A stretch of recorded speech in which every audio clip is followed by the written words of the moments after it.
So now we're gonna turn into our third panel, the case for Global Asset Registry, and we're gonna start by a keynote by Matthew Collin from the World Bank.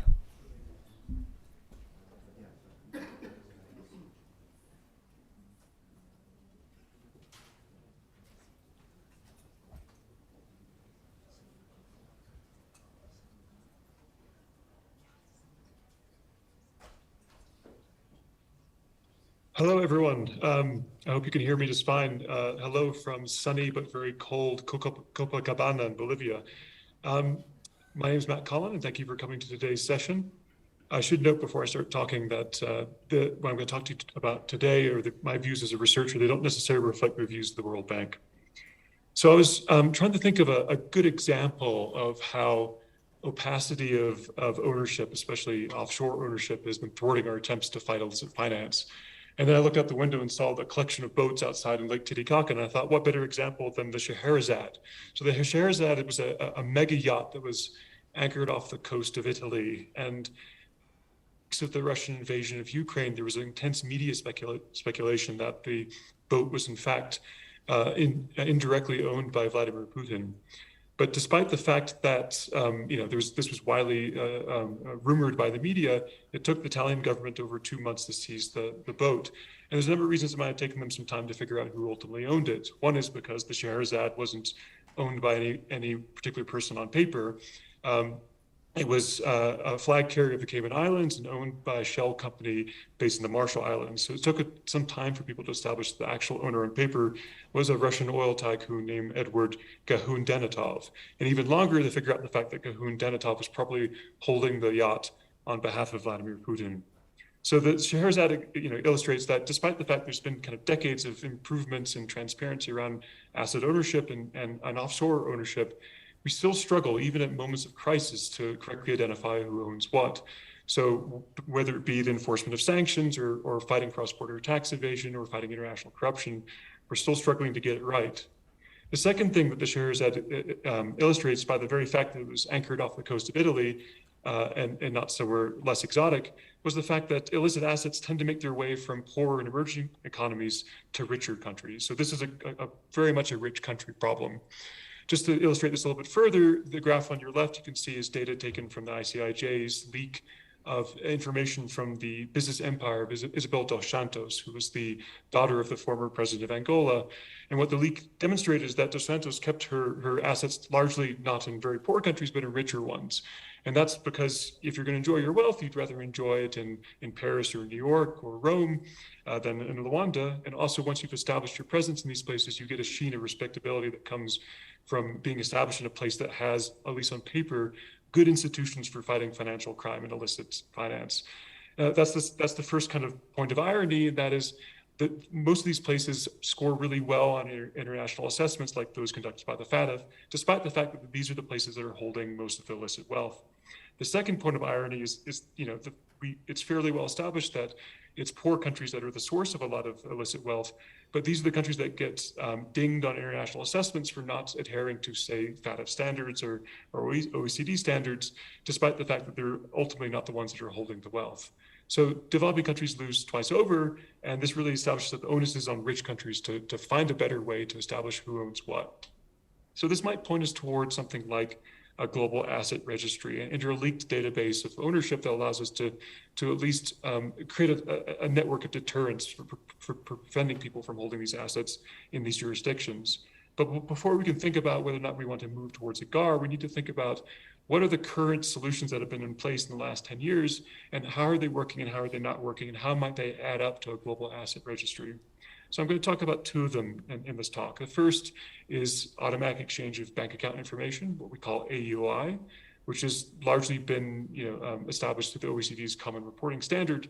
So for the few of you that may not know, this is basically asking for, from the point of view of a tax authority, what assets do my resident taxpayers hold offshore? So every bank in a participating jurisdiction is in charge of figuring out who is reportable to overseas tax authorities, particularly who are the beneficial owners of any accounts that may be qualifying. And if you can establish who they are and if they're reportable persons, you're supposed to transmit that information to your local authorities, who then transmit it to the competent authorities overseas. So what's been working well about AUI? There have been some successes, obviously. A large number of countries are now committed. A large number of the financial centers around the world have adopted it.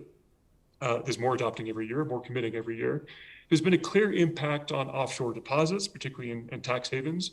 So a multitude of studies have shown a decline of between 15 and 30% in offshore deposits. That's a clear sign that the EOI network has raised the perceived probability of detection, and people are responding accordingly. There's also there's an error in Juliana's name there, but there's clearly some evidence from a number of studies in places like Colombia and South Africa that, particularly when you combine the adoption of the CRS with, say, a voluntary disclosure program, that money begins to trickle back home and people begin to declare their offshore ownership. Now, there's been some very clear limitations, though. One is that the fact most of the studies that have found a decline in offshore ownership have found that decline is anticipatory in nature. So to give you an example, this is data taken from a leak of bank account information from a bank in the Isle of Man that I've been working with for a number of years. And this just compares the probability that an individual holds an account in that bank, comparing individuals that would have been reportable under the CRS and those that would not have been reportable. And what happens is about 2 or 3 months before the reporting period begins, around the time, coincidentally, that the bank sends a letter to its clients informing them that they need to start reporting their status, people start closing their accounts pretty quickly. And they do so before the reporting period begins, before they would actually have been reported through the CRS. And because the behavior is anticipatory, that makes us a little bit suspicious that this money is going to make its way back home. Instead, it's likely making its way to other jurisdictions. And that's what a whole host of studies by others have found, is that once the CRS kicks in, there's a good deal of evidence that assets are moving to less transparent jurisdictions, ones that are not reporting through the CRS, or moving into non-reportable assets. So most AUI regimes only cover deposit wealth. They don't cover things like non-financial wealth, like real estate or artwork. So there's also some evidence that even when the reporting is working, that tax authorities are not quite fully competent in using the data. There's some reports of countries not actually downloading it and others facing trouble in actually matching the data to their actual tax registries. There's also one less remarked upon potential limitation of AUI, is the fact that we are largely entrusting banks to figure out who should be reported on. Banks have to go through their customer accounts. They have to ask them to self-report, and they have to figure out who the beneficial owners are. And there may be reasons why we might be suspicious that that is actually working well. So on the left, you can see some graphs from that same leak of bank account information I've been working with. And it just shows for all individual accounts, the total amount of wealth that exists that are owned by individuals at this bank, and the total amount that's being reported through that this bank is reporting through the CRS, because the bank's CRS submissions were actually part of the leak itself. And you can see that there's almost a total coverage of individuals at the bank who are being reported on. However, if we turn to companies, these are mainly shell companies, only a small proportion are actually being reported to the CRS. There are some good reasons that might be the case. Not all companies are going to be reportable. They may be earning active income instead of passive income. They may actually have beneficial owners who are not reportable through the CRS. But this establishes that there's probably a large share of wealth out there that's owned through shell companies that's not being reported on. And we don't have a really good sense of whether or not it's not being reported on for good reasons, because these are banks adhering to the rules, or for bad reasons, because banks are not successfully identifying beneficial owners, or they're just not pushing as far as they could do. Banks actually have fairly little incentive to get it right. They need to show that they have a reasonable system in place for establishing who owns what and reporting it. But there's no real big stick to hit banks with and to really make sure that they go as far as they could do. And on top of that, there's some alarming evidence that's coming out that since the introduction of the CRS, shell company networks may have become a little bit more dense. So that means that even if banks are trying to do their due diligence and identify beneficial owners, they may be struggling to do so. So that's automatic exchange of information. The other big innovation in the last couple of decades is that of beneficial ownership registration.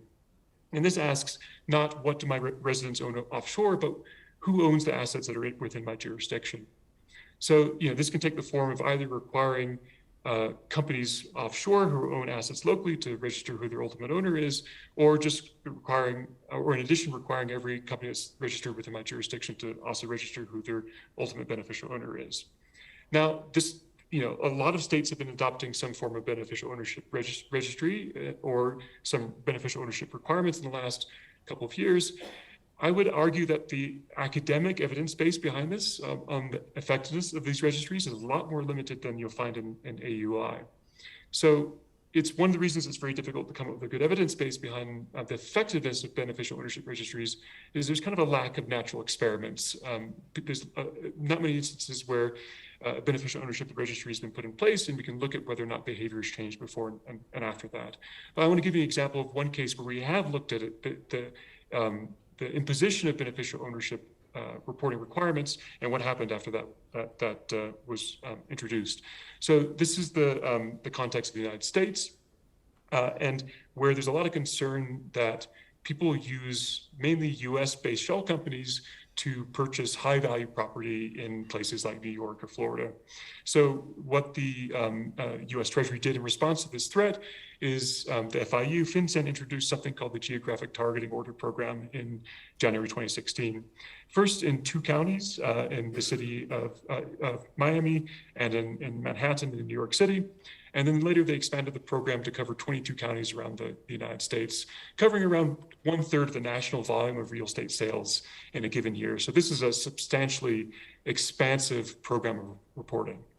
What the GTO program required is that for all purchases made by legal entities in cash, that's without a mortgage. So these are purchases that are in many ways circumventing the banking system, so circumventing the anti-money laundering due diligence processes that would have been placed on them. And purchases that were made above a specific price threshold. If the purchase was being made through a title insurance company, the title insurance company had to collect info on who the ultimate beneficial owner of that company was. So it's a very specific requirement for a certain type of purchase. So what happened is title companies would take that information and turn it over to FinCEN. FinCEN would then take that information and analyze it and turn it over to law enforcement. So no immediate tax implications, but potential implications for corruption or money laundering.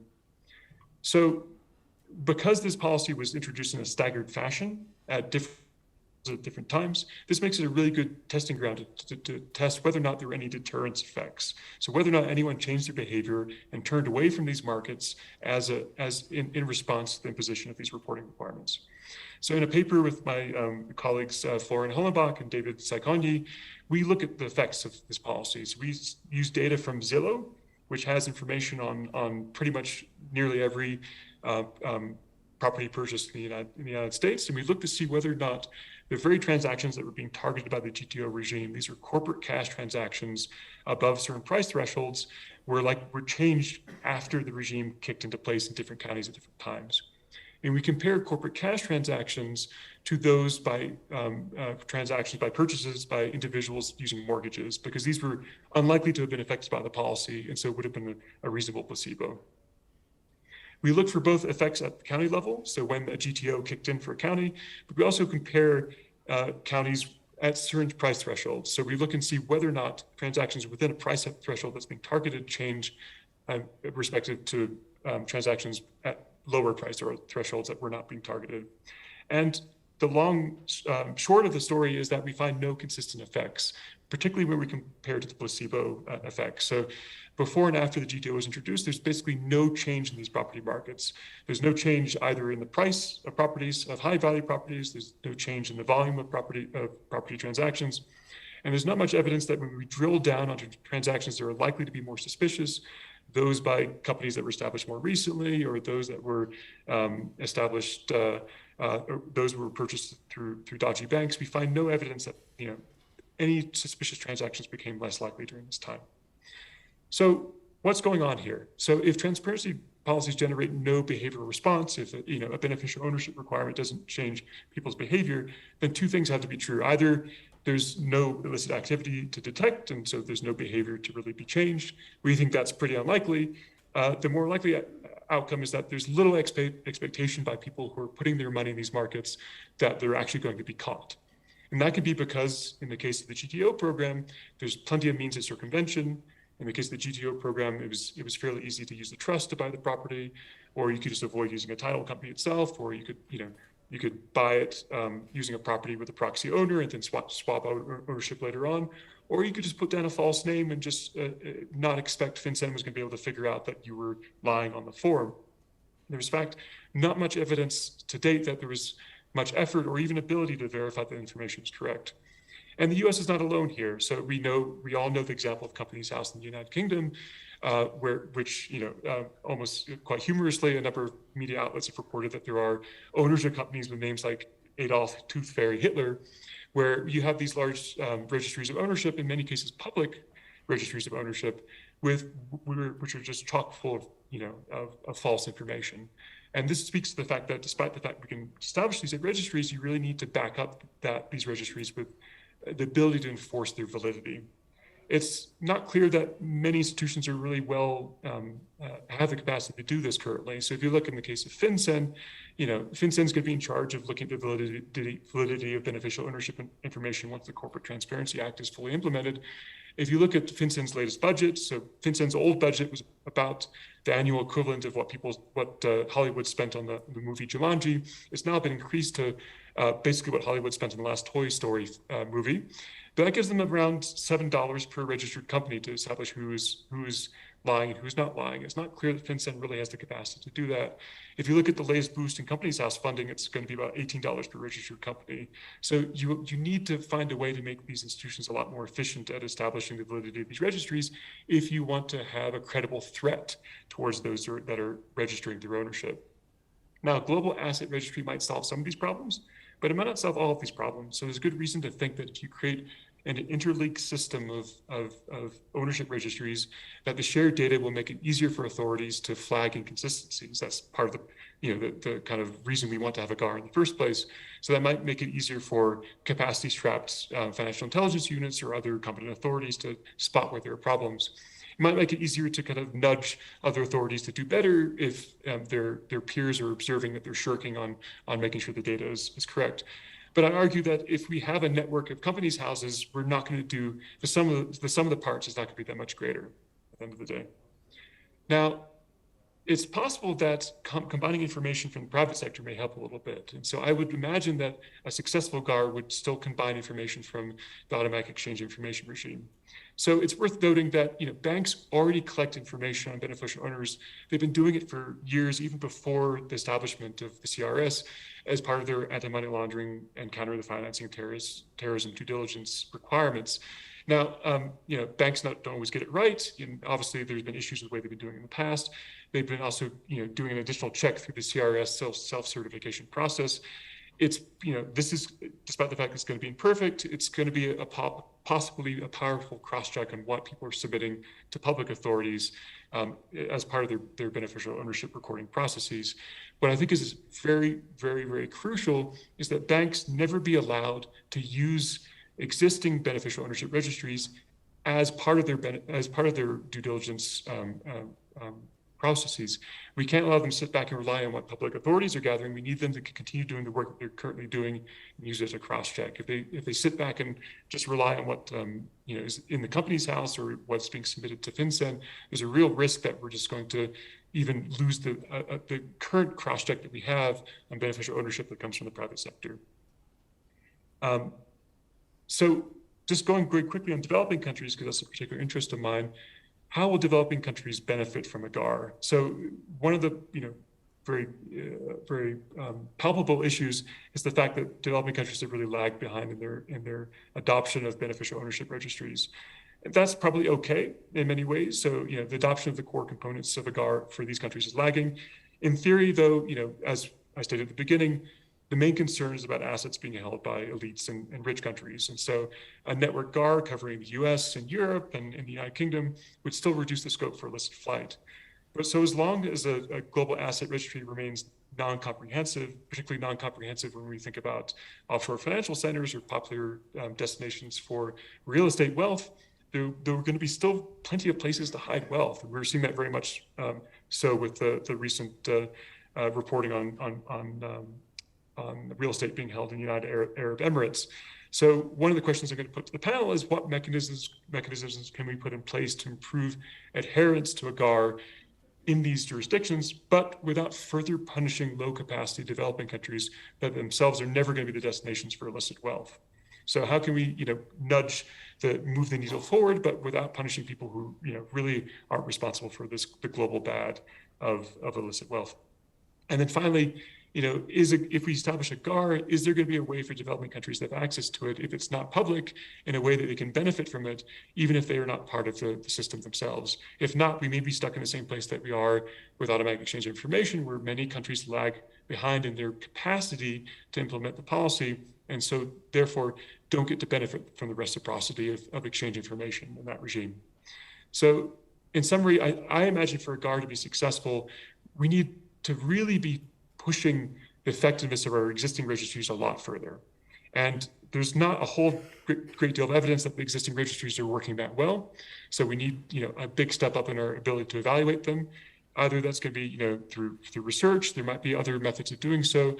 One I like quite a lot is to take a method that Jason Sharman and his co-authors have used as part of the Global Shell Games, where they use confederates that try and register, offshore bank accounts or register companies, and see if, in their case, the private sector spots problems, but we could also do the same thing for the public sector. This is a form of red teaming where you try and test the system to see how well it's going or how well it isn't.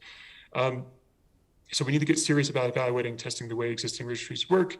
I'm going to argue, as I argued before, that I think the private sector has a big role in making a GAR work correctly, even though they haven't been perfect in their adherence to date. And then the two questions additional questions I'm going to put to the panel is, what is the best path from getting from these constituent parts, from the existing AUI regime, the existing beneficial ownership regimes, to an effective GAR?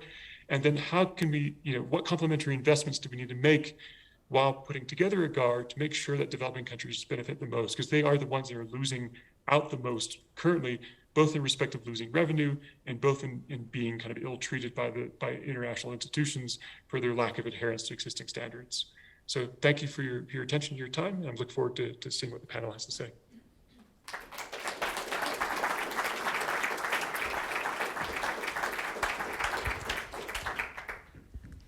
Hello, good afternoon, everyone. My name is Ana, and I'll be moderating this panel.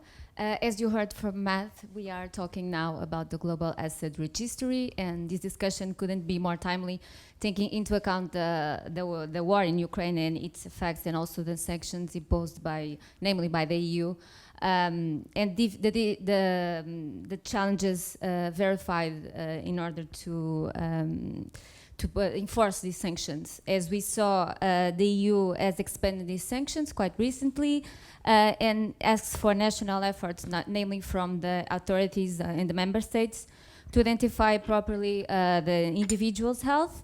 And as we can see now, it's quite difficult to reach and to identify properly these oligarchs' wealth ownership. So that's a good starting point, as already Matt told us. And also we had quite recent scandals like the Pandora Papers that make us understand that this is a challenge nowadays. So I have with me only only Elisa and Theresa here in person, and also Luis and Andres are joining remotely. I will briefly present them.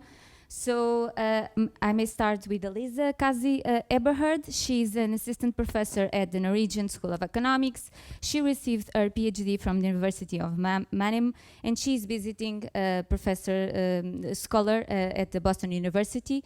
Her research focused on the determinants and the consequences of corporate disclosure and how tax policies affect individual and corporate tax compliance. So thank you for being here, Elisa. Thanks for the invitation.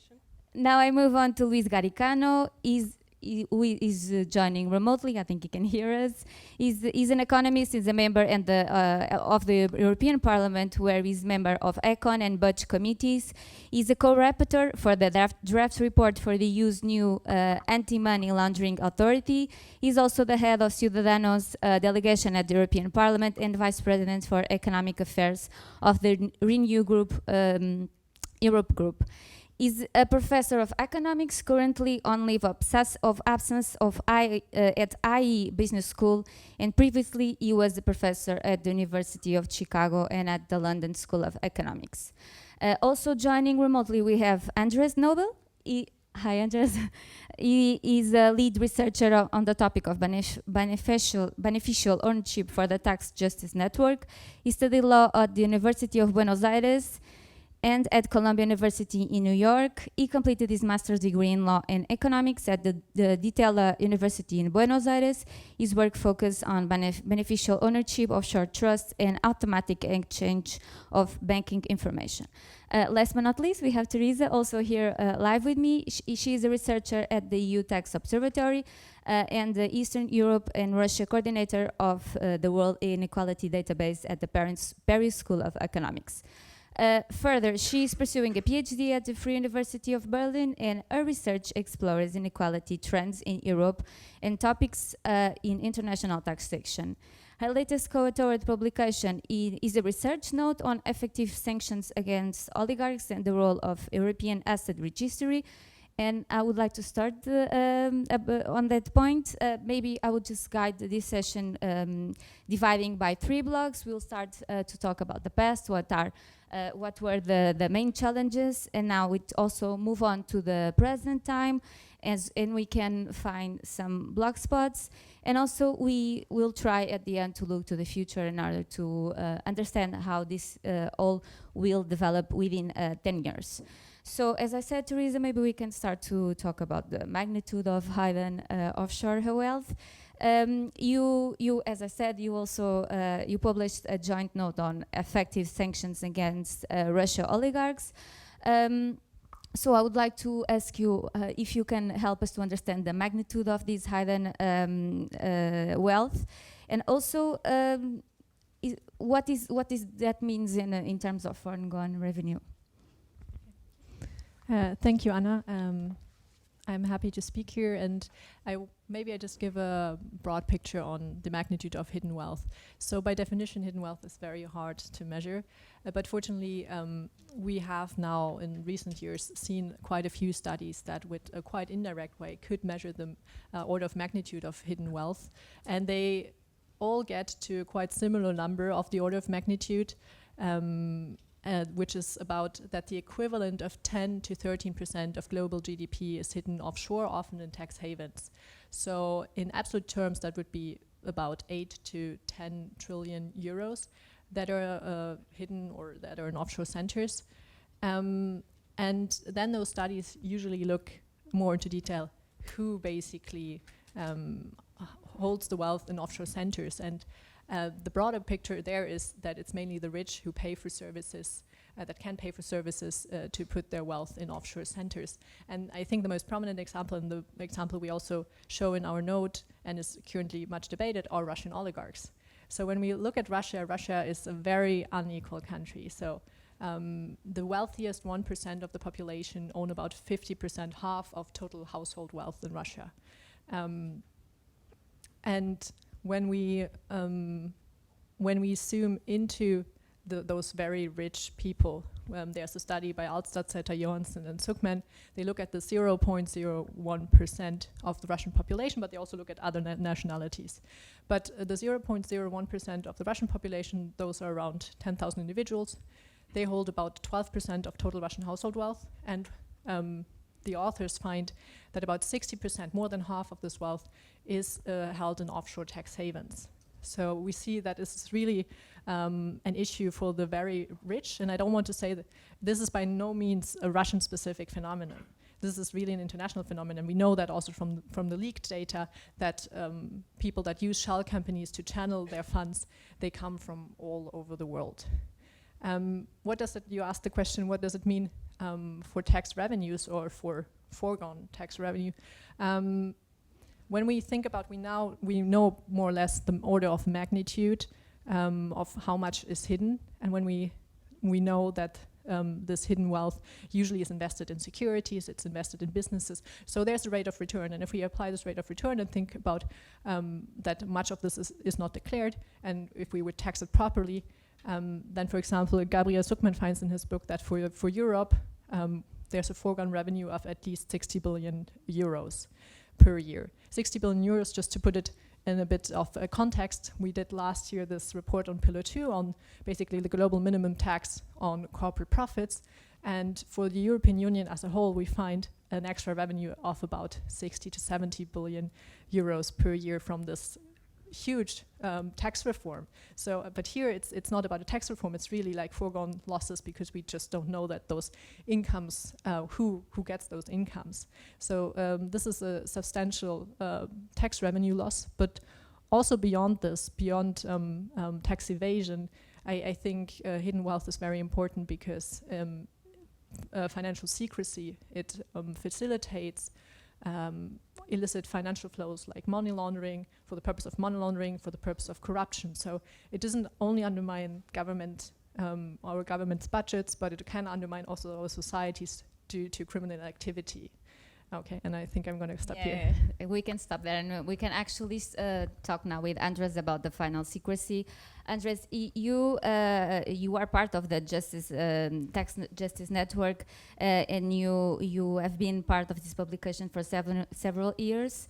I wonder if you can give us some insights from the Financial Secrecy Index this year, and also how has the financial secrecy developed in recent years? We are actually currently the main providers of this secrecy. Thanks for the invitation, and actually it's a bit unusual for me, but I will be a bit more optimistic than Matt. I'm usually on the pessimistic side, but really after being part of the research team of the FSI since 2013, I do really see a progress. By now, we would have even seen a much larger progress in terms of transparency if it weren't for some of the G7 countries that actually reduced or stopped this improvement of transparency. But even in 2015 or even 17, we were hardly seeing any country with beneficial ownership registration or registries, hardly any country working on automatic exchange. Even legal ownership was a big challenge for many of them. And by now, we do see huge improvements. Of course, this is, as Matt was saying, some of the first versions, so they have tons of problems. Verification might be one of the biggest challenges, but we do see progress. In the last FSI, by 2020, we had about 80 countries that had approved laws to require beneficial ownership information to be disclosed to a government authority, an element that I think is key and crucial to the GAR. Now we have 90 countries, and again, the EU is maybe the region at the vanguard and where we see the most progress, but that's not just the EU. Latin America might be the second region right after the EU. We also see Eastern European countries also improving a lot in public beneficial ownership access. So even though, of course, there's a lot to do, we do see a lot of progress happening. Another one point of what Matt was mentioning, automatic exchange of information, we do see more and more relationships among countries. At the beginning, when the CRS was first published and the treaty, the MCAA, that was what you needed to exchange information with other countries, there was a provision, which is actually still there, that says that you can cherry pick with whom you exchange information. By now, even the Global Forum tells, no, you really have to exchange with all other interested parties, and that should mean with really all other countries without cherry picking. Of course, we have the main problem of the US not joining and just having FATCA agreements, which are not reciprocal, but we do, again, see progress and more developing countries slowly getting there. Where we've seen maybe the biggest change was on statistics. We finally got 2 countries, actually now 3 countries that have published pretty good statistics.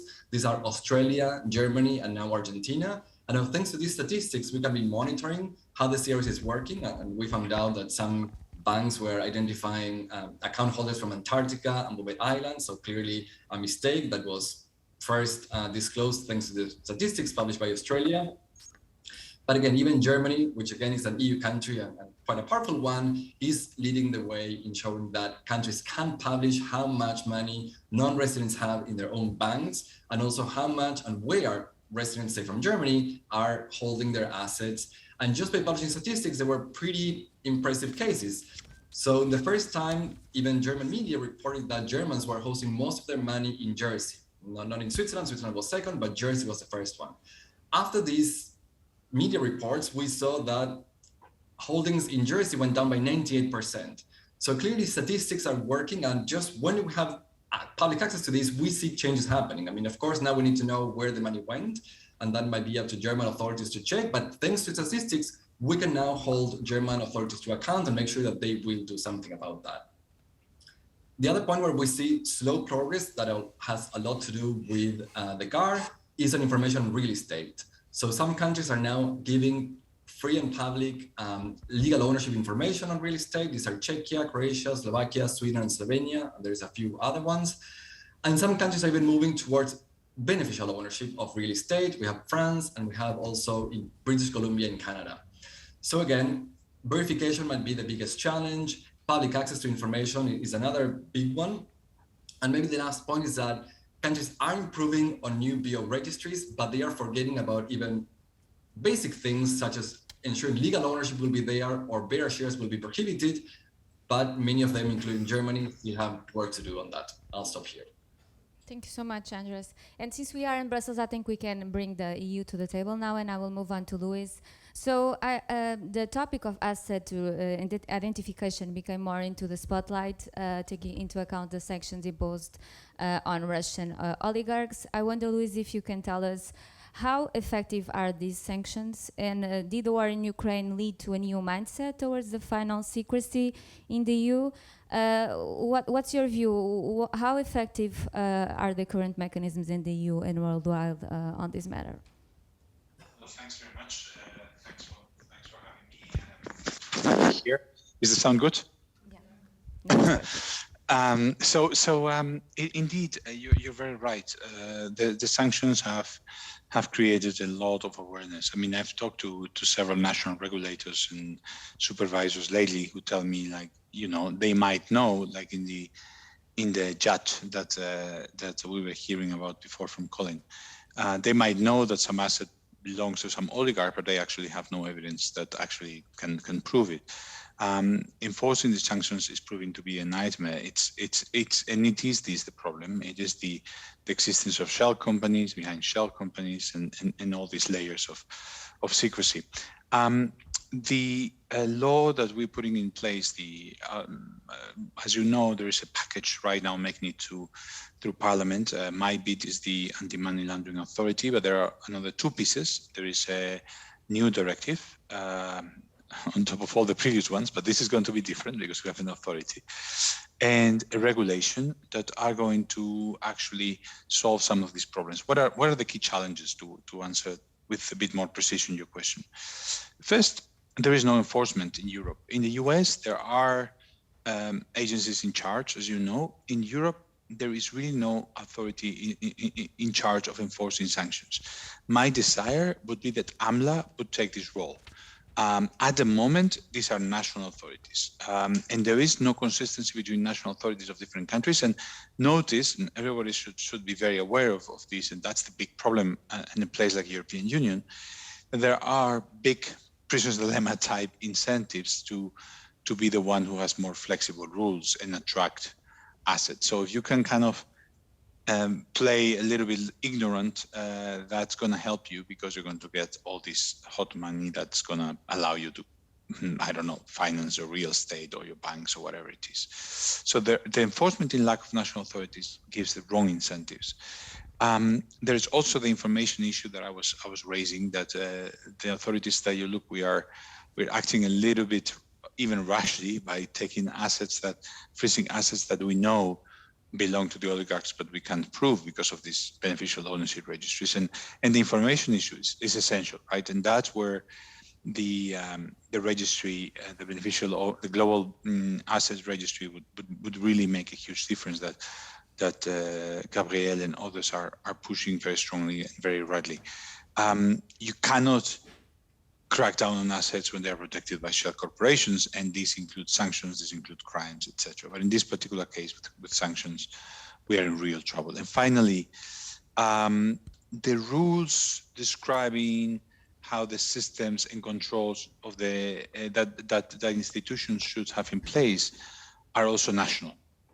So right now, the EU sets the obligations on the results, but it doesn't tell you what the means are to achieve these results. So all these three things need to change, and I will probably next time I need to speak after we talk about solutions, enter into a detailed description of these three solutions. But in terms of problems right now to enforce the sanctions, there is a lack of information, there is a lack of enforcement at the European level, and there is a lack of a EU rulebook that describes how MasterCard or Visa or the banks or whatever have to impose the sanctions in the different countries. And that's right now, indeed, as you were hinting, hugely difficulting catching up with these oligarchs. By the time, we had this sixth package, took so long to get this extra long list of people.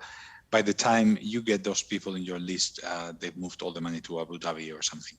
So the length also of the processes, given precisely by this lack of EU enforcement, makes it really hard to catch up to these people. And there are also issues that have to do with the independent professionals, accountants and lawyers and the services they provide, but also we'll probably talk about them later. Sure, thank you so much. Elisa, what do we actually know about the financial flows and to offshore centers? Because recently we, as I said at the beginning, we have had scandals like the Pandora Papers. So in which way do these leaks reveal that there's a need to actually move forward with establishment of a global asset registry? Yes, thanks. So I will... We had a lot of leaks in the last years, and then it brought a lot of attention to the problem. So it was very useful, and it was also very useful for researchers. So we used the data from the leaks to understand especially how the financial flows to tax haven has been changed, or the reaction to tax transparency initiative. There has been, together with leaks, also the availability of more data. There is a lot of research using cross-border bank data and portfolio investment. And there we got to know that, so we saw it also in the keynote speakers, but that there's been strong reaction always to tax transparency initiative, like the common reporting standard, more broadly on information exchange agreements, strong reaction from tax evaders. So we detected decrease of funds and wealth and income in participating jurisdiction, and but also there's been these leaks also shows I had the possibility to show the use of shell corporations. So it was also through this data that has been available to researchers has been shown that there is an increased use of shell corporation, for example, to add layer of secrecy. So once you have this transparency initiative in place, then you see that there is an increase in use of shell companies, especially from countries that are not participating in the exchange of information. And yes, so and there's been also a lot of research showing that there's been through this tax transparency initiative also that did not so far brought an end to cross-border tax evasion. It's not that there is no flows anymore to tax haven, or there is actually flows to jurisdiction that we saw it in the Pandora Papers. Actually, the use of or the attractiveness of United States as a location for, especially setting up also trust in order to, because we had it in the keynote speaker also suggesting that, or before, that United States is not exchanging information. And makes this country that are traditionally not considered as tax haven actually very attractive. Yeah, thank you so much. Now that we have like a general picture from the past, maybe we can focus on the present time. I would like to understand what are the main obstacles to the construction of the Global Asset Registry, and also taking Matt's contributions into account, as you already said. You mentioned the common reporting standard. So what role can and actually should the automatic exchange of information, or the information on this common reporting standard play in its EU adaptation? The directive on the administrative cooperation, I think Luis already mentioned that. And what are, in your view, the main blind spots, and how can they be closed? Because also in the Swiss secrets leak, we have seen that banks have neglected their obligations and helped the autocrats and the criminals to hide the wealth abroad. So is, as already Matt said, the role of private bank, the actors and like the banks, problematic to assure the transparency?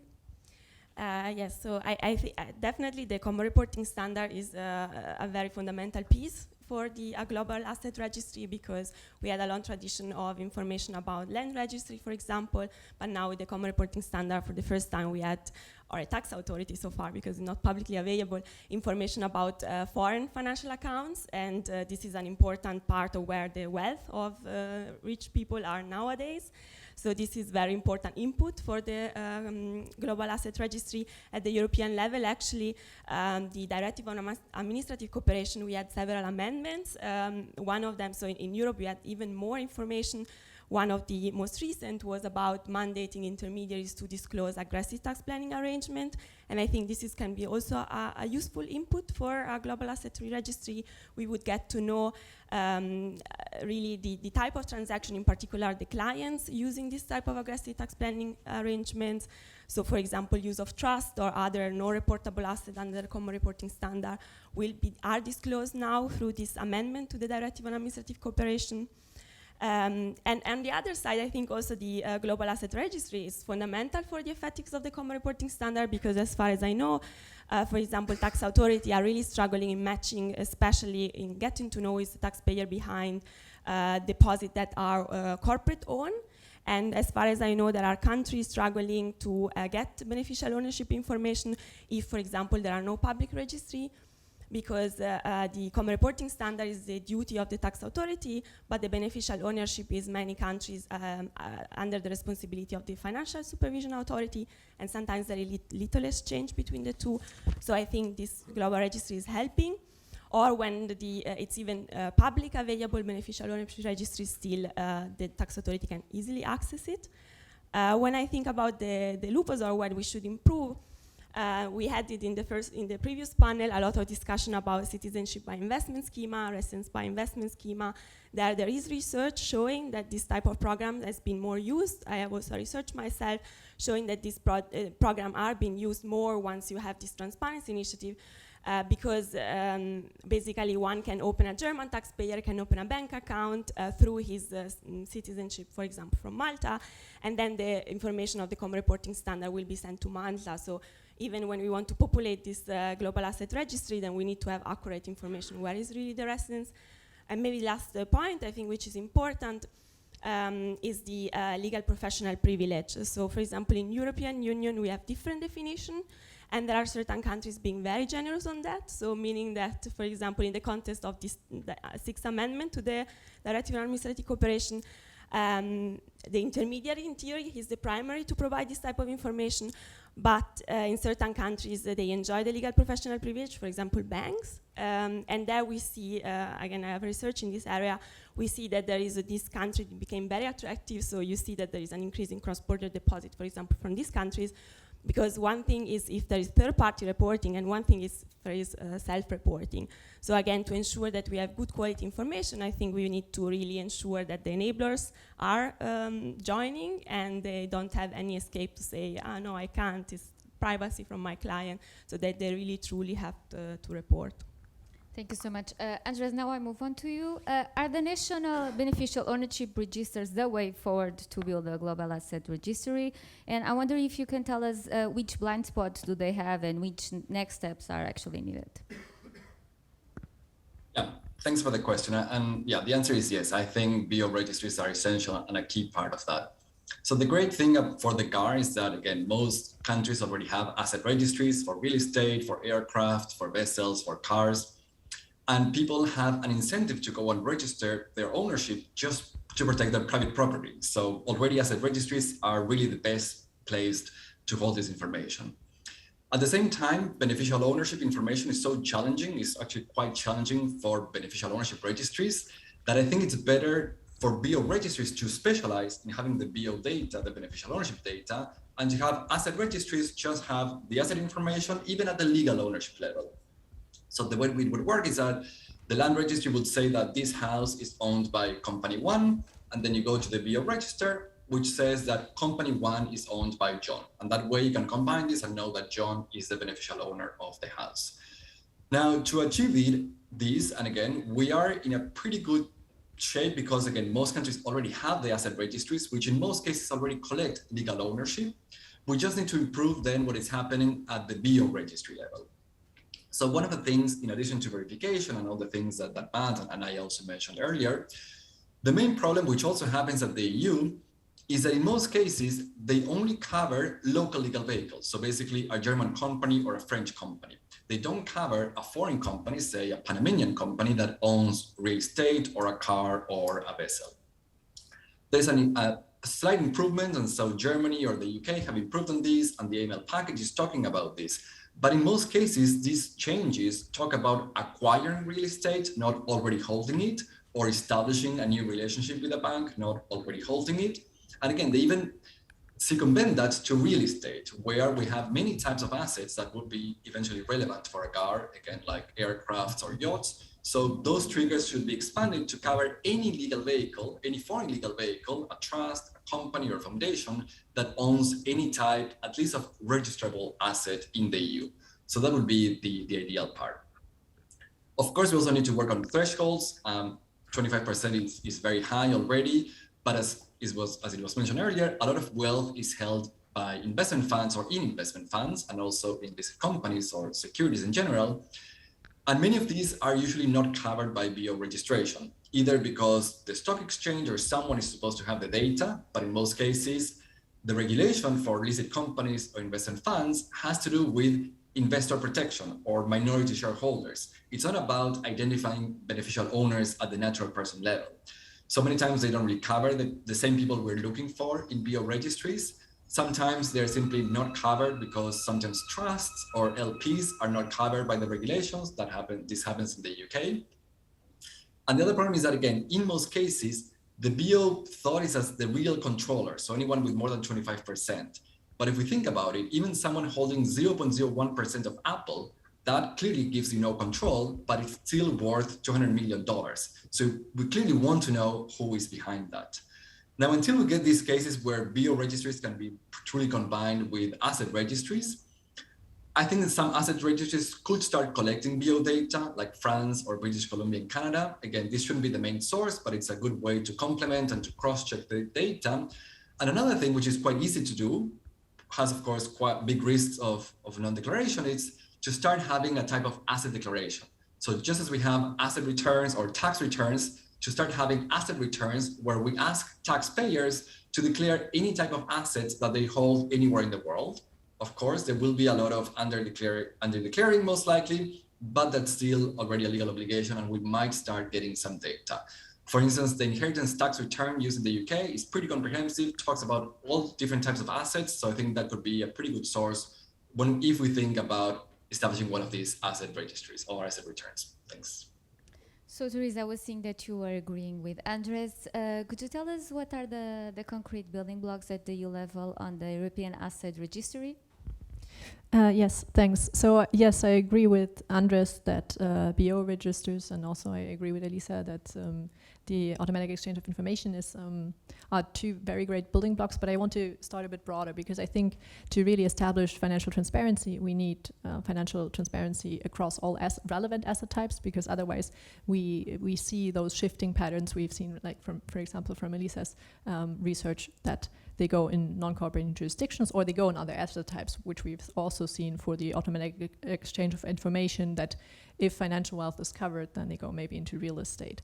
So what does this comprehensiveness across all asset type means? It means we need to cover really financial wealth in terms of bank accounts, in terms of securities, bonds and stocks. We have to cover real estate, we have to cover business assets, and we have to cover like hard assets like luxury goods, yachts, planes, etc.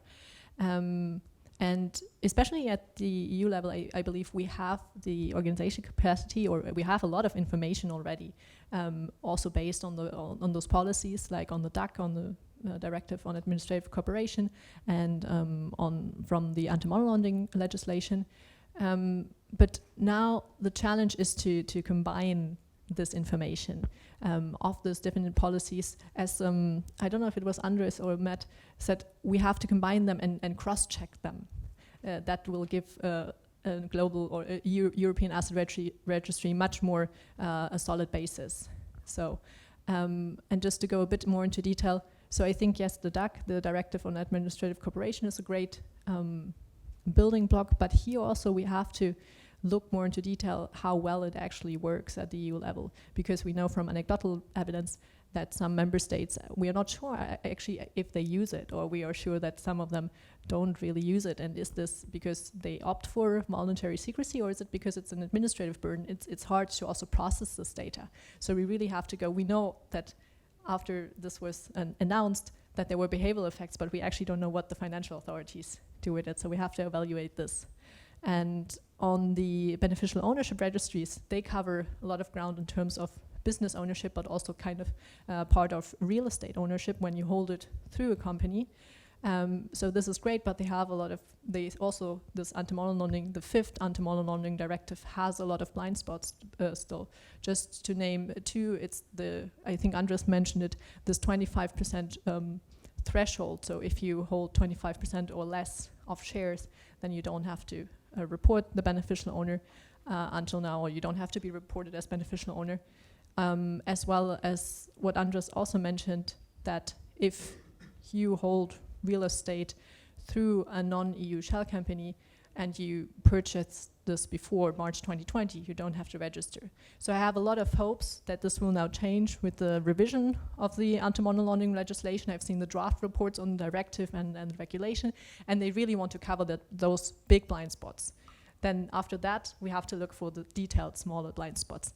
But in general, I think we have a solid basis. We just have to find out how solid it is, how effective it is, and then we really have to link it and cross-check.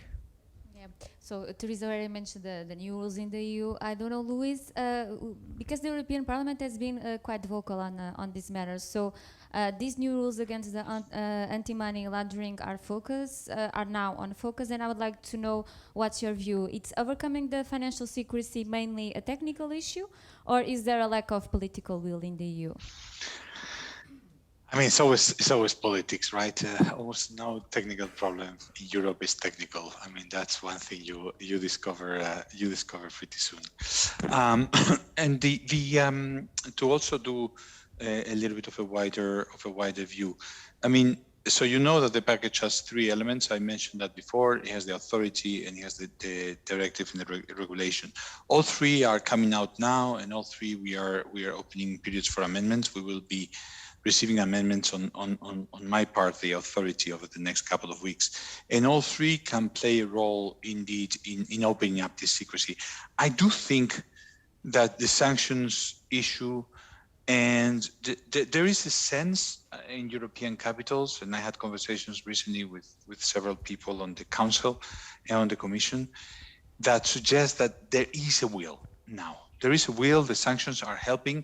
The sanctions, showing the holes in the sanctions and showing what's happening, allows for an opportunity. What could we do? What could be some building blocks? So we could do, first of all, I think the enforcement of sanctions and the enforcement of the transparency is going to change dramatically with the creation of the authority. I think the authority is going to have pretty strong ability to directly supervise and indirectly supervise. Here, the big hole, to be honest, being the person who wrote the report, but I had a co-rapporteur, so we were 2 people, and let's see what happens through the legislative path. But the big hole that we left is the professionals. Right now, the authority does not have the right to supervise auditors and lawyers, even in or gambling houses or whatever else, things that are not financial institutions.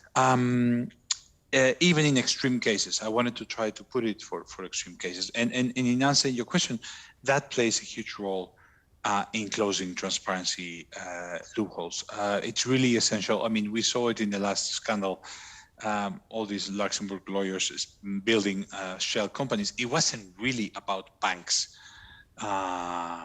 doing strange things. It was about the building of these shell companies that break down this beneficial ownership rules, or that allow for hiding of assets. So having a single point of contact and having a single way to implement, both for sanctions and more broadly for financial crime, will make a huge difference in the MLA.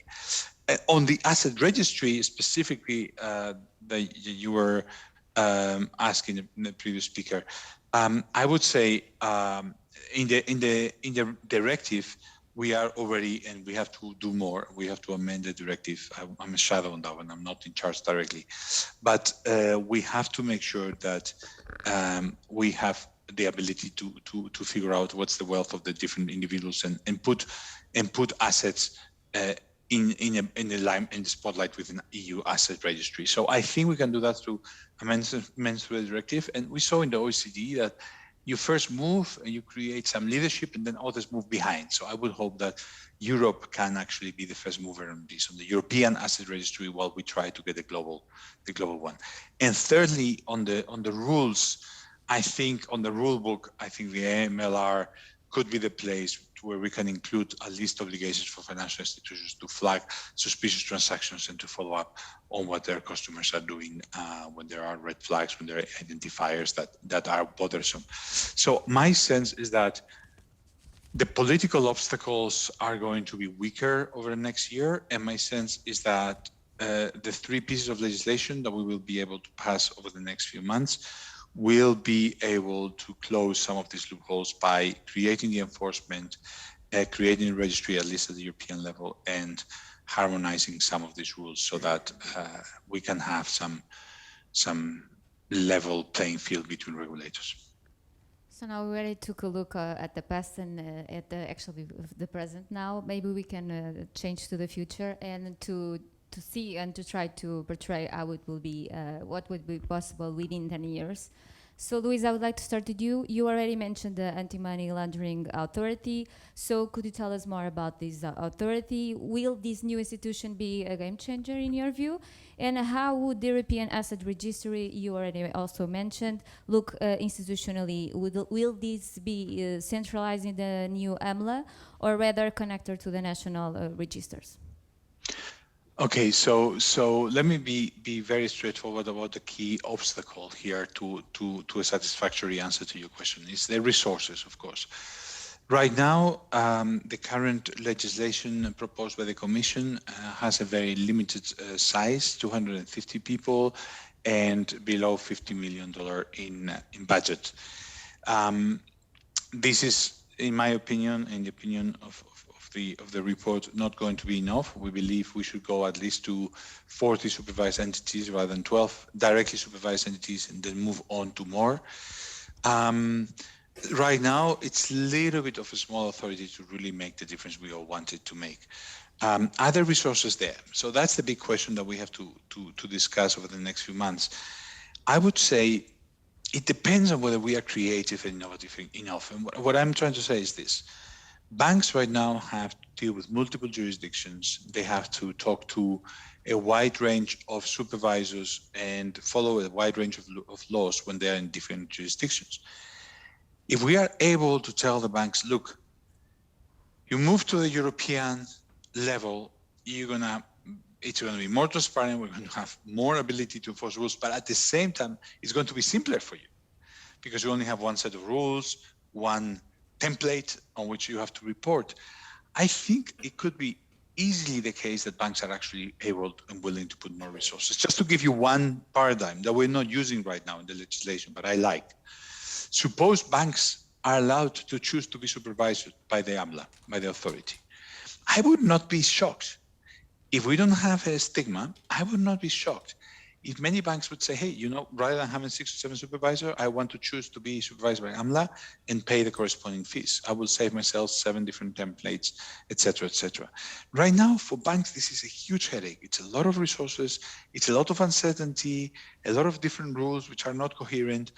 I think there's a win-win exchange for everybody, where we tell the banks, look, we need a bigger authority, maybe more intrusive, maybe covering more banks, but at the same time, it's going to be better for you. And where they potentially say yes. But at the moment, I have to confess to you that this is not a solved problem. The proposal of the Commission is a little bit, lacks a bit ambition in these terms of resources. And the proposal to expand it, I don't know how much support will it have in council and how will we pay for it. We've suggested a few things to pay for it, but it's going to depend very much on the willingness of member states to put that money. On the second question that you asked, where would we put the registry? I mean, right now it's not there, right? And my desire would be that it would be in the authority, that the authority would centralize. I think all the data on transactions and all the data that was before in Europol is going to be coming to the authority. So it's natural. The authority is going to be very IT intensive. I think all the states agree that one of the huge points of having the authorities, having in one place the databases and the ability to process all this information. I would hope that that's where all these registries will also go. Thank you so much. Theresa, what do you think that could be achieved in the next 10 years in the EU? And what do you think that are the main challenges on this path? That's a good question. I would like to pick up maybe quickly on Luis, because I think we have a similar vision here on the AMNA, that we need like a centralized institution somehow that pools all the information. As I said, the key to financial transparency is comprehensiveness across all asset types. And how I imagine this EU asset registry to work is that you really get a database where you have that is comprehensive across all asset types, so you know who owns what across all member states, and then the competent authorities will get access at a single access point to this whole database. Let me just underline here also that I think that also researchers should get an established access to this, because I think many things we know about how hiding wealth works and how effective the policies are, we know from research. So I think this is like the ideal vision. On this way, I still see a few longer term challenges, and I just want to flag a few. One main challenge I see currently is still real estate, and especially where member states have to do still a lot.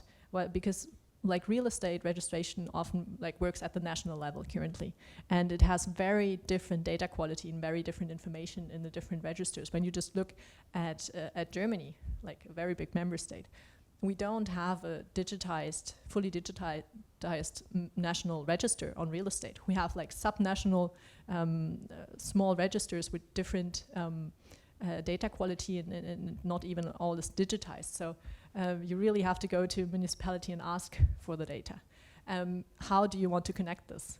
So here really, I think the EU can push more forward that member states have to install fully digitized registers at the national level, and you can also support those member states, because I think this is very important. A second challenge I already mentioned, we have to evaluate more, like if the DAC is working, if the automatic exchange of information is working, and if it's not working as we want to, what is the problem? Is the problem really, for example, also the administrative burden to link the data to really check your tax residence if you get the data from another from foreign accounts, basically. When we look in the long term, I also just want to underline that I think we have to stay flexible, because we know from history that new possibilities of hiding wealth are always coming up. Like the most well-known currently is like crypto assets, but there will also be, there's a whole industry, so there will always be new ways to hide their wealth. And I think here, so it's not just done. I think the revision of the anti-money laundering legislation right now is good, and it goes the right way, but it is not done after that. There has to be not only the 6th, but maybe probably also the 7th anti-money laundering legislation, and also the same with the directive on administrative cooperation. But I think we're on a good way here. Andres, I think you can give us a global view. What are the next steps to build a global asset registry, and how can developing countries benefit from this? What are the main obstacles, and also how can we have non-cooperation jurisdictions on board? Yeah, thanks for that. So I think that just as long, I mean, this has to do a bit with what Matt was saying. And I think that as long as we start with the global north, so basically the EU, the US, Switzerland, and some of the other big ones, I think all the countries will really benefit. I mean, as we said, it's most likely that the elites from the global south go to the global north to hold and to hide their wealth and their assets. So even if we just start with that, I think that will be a huge progress for everyone. Of course, we do want to ensure access by everyone. So we do want to ensure that authorities from the Global South will also access that, and ideally also journalists and researchers. I agree with Theresa on that. So, of course, ideally we'll have public access to that, and BO registries are already working on that. EU countries are especially good at that. I mean, many of them are even going beyond what the directive asks, and some countries like Denmark already published this information for trusts, which wasn't meant to be public, but it's still public, and about like half of the EU countries are planning or already going to do that. And until we have that, or in case we don't have that, at least to ensure that developing countries or Global South countries, authorities will also access to that. I think we can think of spontaneous or automatic exchanges. I mean, we have the CRS for bank account data, so countries could already start saying that is what we propose in Latin America, where most BO registries are not public, is to say, Argentina might say, hey, Brazil, these are all the Brazilians that are beneficial owners to an Argentine company, please give me the same data. And I feel countries in the EU could be doing that about real estate, yachts, aircraft, or at least the main assets for which they have data.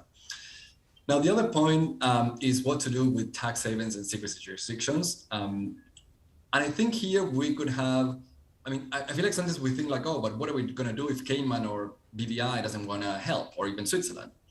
And I think we should look into other industries. And so I think it's quite obvious that no company would be allowed to sell a car in the EU if it didn't meet security standards, so if it didn't have seatbelts. So why don't we apply the same thing to companies or legal vehicles or assets in general? If a company is from a country that allows bearer shares, or from a country that doesn't have a public or at least a beneficial ownership register, this company should not be allowed to, say, own a European company. So basically a Panamanian company, if Panama doesn't have a public BO register, should not be allowed to own a German company. But then token, if we have, say, a yacht or an aircraft from the Isle of Man, or a vessel from Liberia, from Marshall Islands, and they want to operate in the EU, fly in the EU, fish in the EU, again, we should start asking for beneficial ownership information about who owns them. And otherwise, we should simply say, you're not allowed to operate in the EU. So just as it happens with many cases in terms of security, I think we should start applying that and understanding the risk that legal vehicles also present. And the last point, maybe also to reply to Matt about, I think I like his idea about this red team and trying to identify which are the best registries, which are the ones that really allow you to register Mickey Mouse as a beneficial owner. And I think the FATF has work to do here. They are now working on effectiveness with immediate outcome 5. They can do more about that. I think the World Bank could also work here. I mean, we have the very doing business report that has many of the issues. But if the doing business report were to say something like, your register should be pretty verified, and otherwise we would say that it's a bad place to do business, it's a bad place to operate, I think that would really help countries.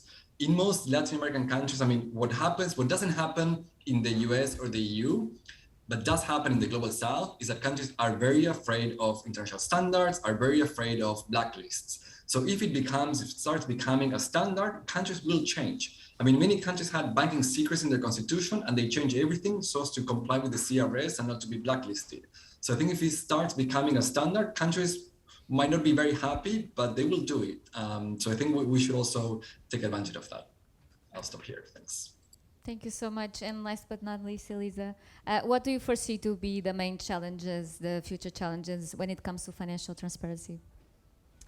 So maybe on my aspect as a researcher, I think one of the challenge is still the scope of the information we have. So you also talked about it, Theresa, and especially, for example, we know what anecdotal relevance, or is intuitive to think that, for example, in the context of common reporting standard, that a lot of tax evasion is through now crypto assets. And there we don't have information. So as far as I know, I didn't see yet researchers showing empirically that we have a relocation, for example, or the use of a crypto asset. We know, however, that the market is huge. So it's a very important information we lack so far, but there I'm very optimistic because I see that there is a lot of going on. There is the OECD in March who released its framework for the reporting of crypto assets. And similarly, the European Union with the 8 amendments to the Directive on cooperative DAC. There they are also already saying that, so they are collecting feedback, but there will be a unified definition of crypto assets and of intermediaries and also reporting duty. So we will have better data on that to study that, and hopefully also this is of course important input for the Global Asset Registry. And the second point I want to talk about from a researcher's perspective, but is also a challenge from the tax authority, we heard about it also in the previous panel, is that we need high quality data. So we need, and for me it means accurate, but also usable. And for accurate, so as far as I know, also the tax authority, sometimes they can't match the data from the common reporting standard to tax return because the quality is not sufficiently high. And it varies a lot through across countries. And one of the key aspects, I think, there why we have variation is also that the common reporting standard, the overall idea is that there is local enforcement. So it's the willingness of the local country to enforce on its financial institution.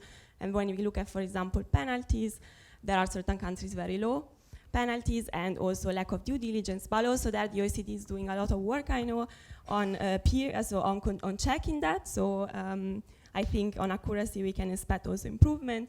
And the second point I want to make, and why I know also tax authority are struggling using the data, is that they lack or sometimes the technological tool, but also that the data are hard to be used in an automatic way.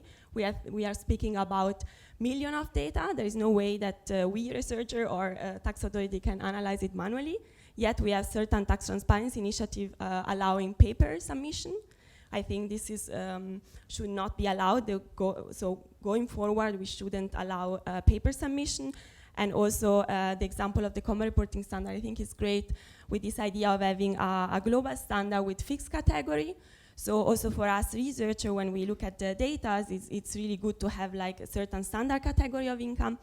Of course, it has then the challenge that for the national authority sometimes it's hard to understand, okay, how do I translate it in my category of wealth and income? And for us eventually also researcher, if I think we have this global asset registry and we want to compare across countries, then we need to be sure that we compare the right category. And I think there it's a challenge, but I think there is again, so I'm optimistic because I think we can learn a lot from financial statement reporting. Their companies are used since many years to use this programming language XBRL.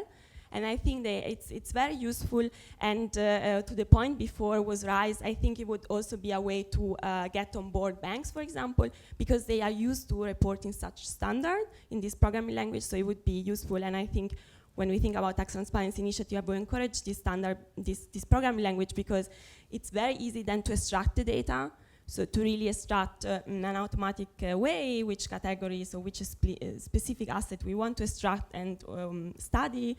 And also what is very important of XBRL, it allows some narrative that can be machine readable.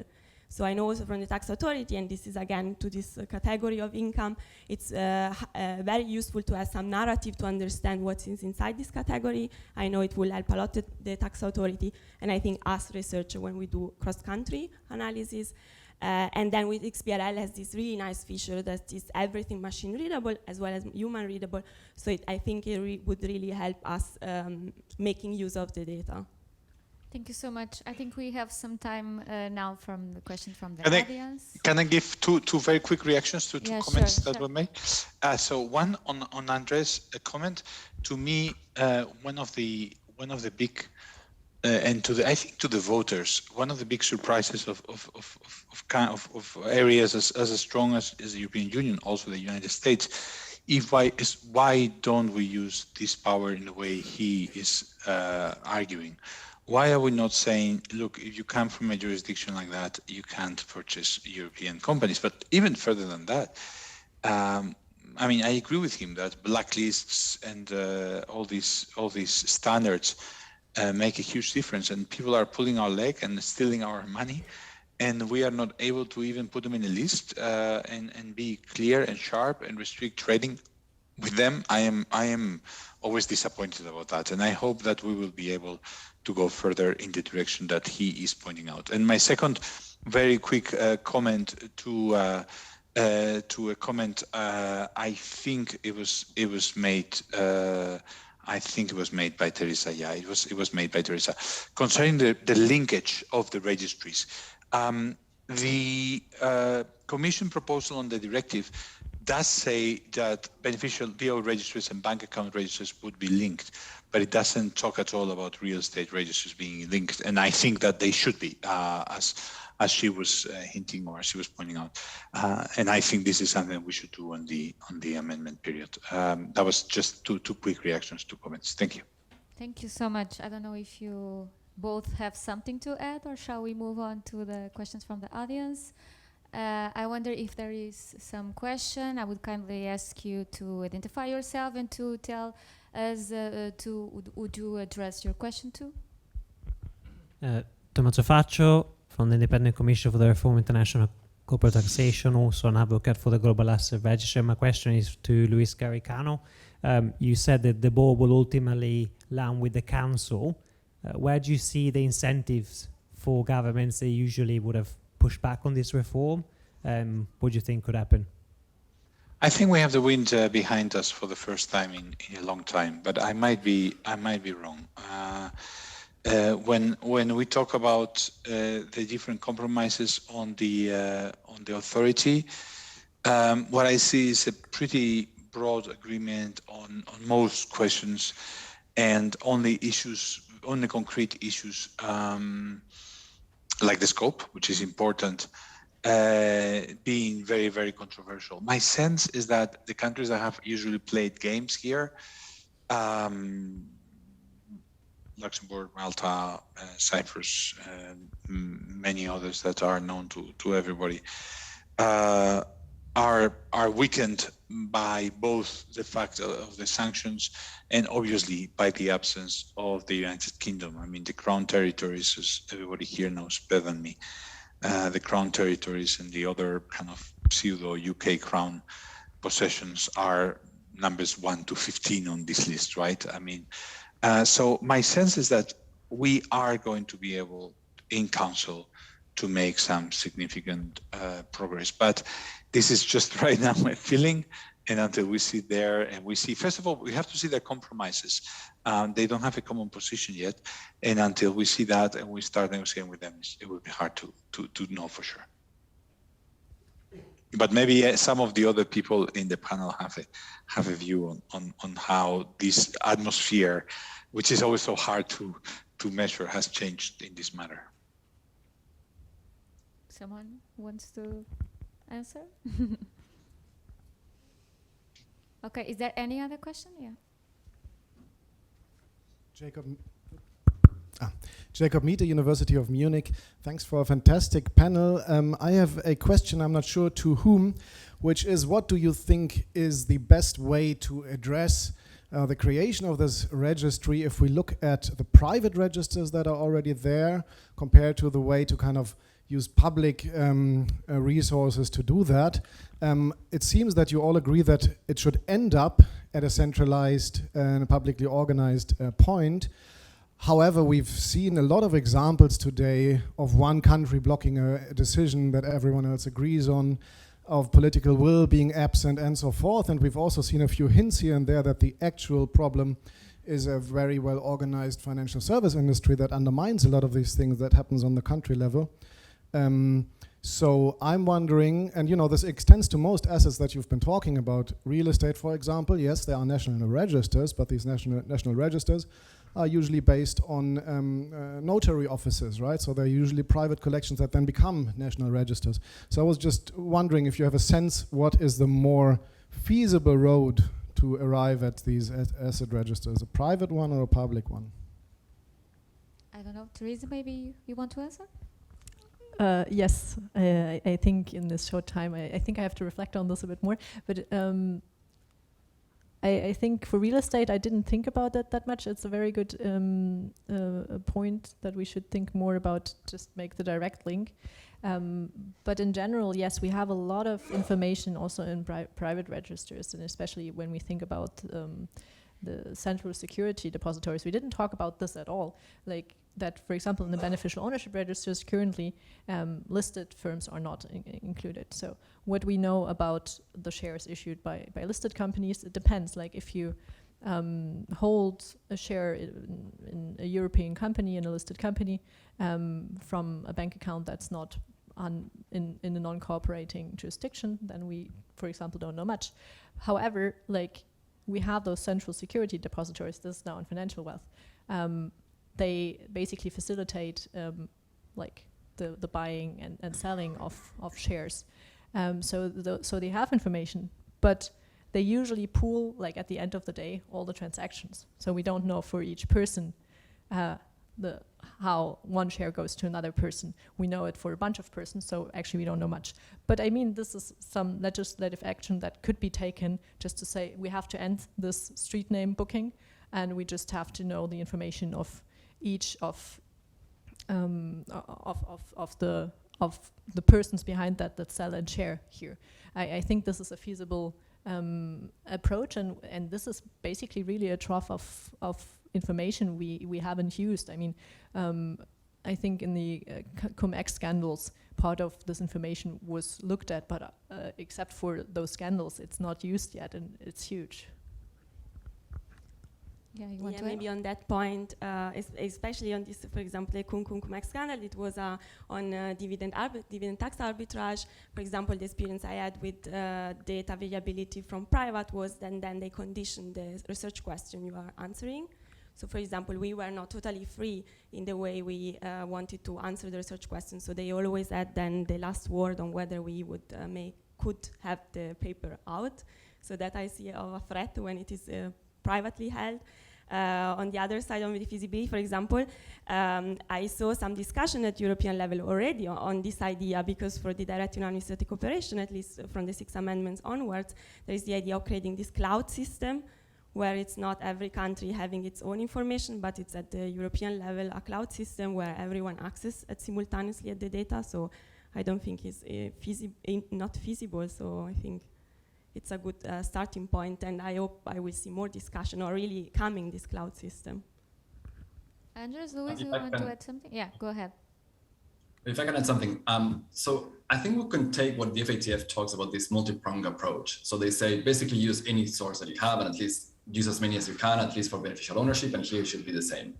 In some cases, there is no information whatsoever held by any government authority. We might think about art. So in that case, I think like having insurance companies, because if you have a Picasso, you might have insurance that, even though no one knows about it other than your insurance company. So insurance company, private sector could be a good source of these.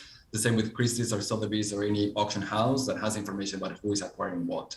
In other cases, again, you have an incentive to register your house or your car or your yacht just to protect private property. Because if someone breaks into, then you can call the police. I mean, if no one knows that you're the owner, why would they let you live in your own house? So in those cases, again, we can combine that with whatever a notary, a broker, or someone has. But I think there's already a quite good incentive for people to go to the official registers, which do exist, at least in most countries. At least in Latin America, that's a reality where most countries do have the official one. But I would say use everything. I mean, use, just as we have discrepancy reporting in the EU for BO, we can definitely apply the same thing and ask the private sector to help here. Anything, Luis? Shall we move on? I don't have anything to add since it's 3:30. Just to say that I'm kind of fascinated by the drop of Bitcoin while we've been chatting. Maybe a lot of the problems with money laundering get solved by themselves. 12% of 22,000. Anyone wants to ask something?